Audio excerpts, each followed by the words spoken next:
नमस्कार विद्यार्थी मित्रांनो. आज आपण बी.एड अभ्यासक्रमातील अत्यंत महत्त्वाचा भाग म्हणजे सराव पाठ नियोजन करताना नेमके कोणत्या गोष्टीचं लक्ष द्यावे.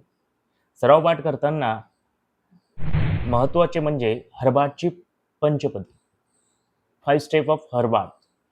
आता या पंचपदीमध्ये 5 महत्त्वाचे टप्पे सांगितलेले आहे. ते टप्पे अध्यापनाच्या दरम्यान फार महत्त्वाचे आहे. म्हणजे एक म्हणजे तुम्ही प्रस्तावना हा घटक फार महत्त्वाचा आहे.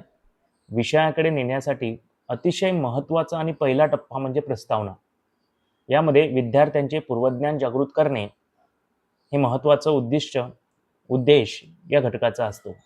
त्यानंतरचा दुसरा टप्पा आहे तो म्हणजे हेतुकथन, statement of aim. Statement of aim हा घटक आपण काय घटक किंवा कोणता उपघटक आज बघणार आहोत याचे प्रतिपादन करतो, याचे कथन करते. म्हणून आपला हेतुकथन फार महत्त्वाचं घटक आणि भाग आपल्याला मानला जातो. तिसरा आणि अतिशय महत्त्वपूर्ण जो की या संपूर्ण सराव पाठाचा गाभा आहे तो म्हणजे विषय प्रतिपादन.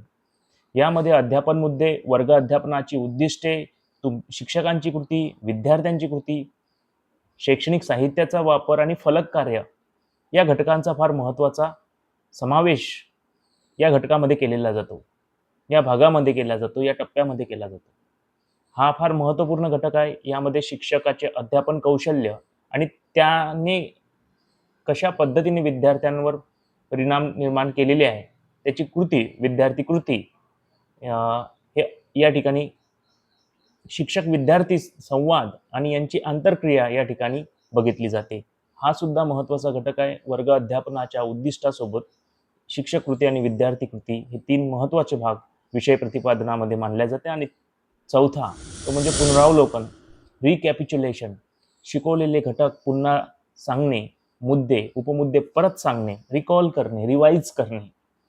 झालेला भाग किती प्रमाणामध्ये विद्यार्थ्यांना माहिती झालेला आहे हे पाहण्यासाठी शेवटचा आणि महत्त्वाचा घटक आणि टप्पा आहे तो म्हणजे मूल्यमापन.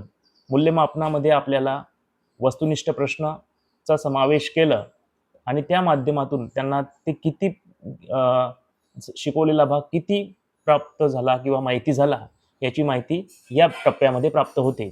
आणि मूल्यमापनासोबतच गृहपाठ हा सुद्धा विद्यार्थ्याला द्यावा लागतो. तो उपयोजनात्मक असावा. म्हणजे एकंदरीतच आपल्याला या ठिकाणी प्रस्तावना, हेतुकथन, विषय प्रतिपादन, पुनरावलोकन आणि शेवटचा टप्पा म्हणजे मूल्यमापन व गृहपाठ हे 5 महत्त्वाचे हरबाटची 5 स्टेप आपल्याला लक्षात ठेवायचे आहे. आणि या 5 स्टेपच्या आधारावर 5 टप्प्यांच्या आधारावर सराव पाठाचं नियोजन करायचं. धन्यवाद.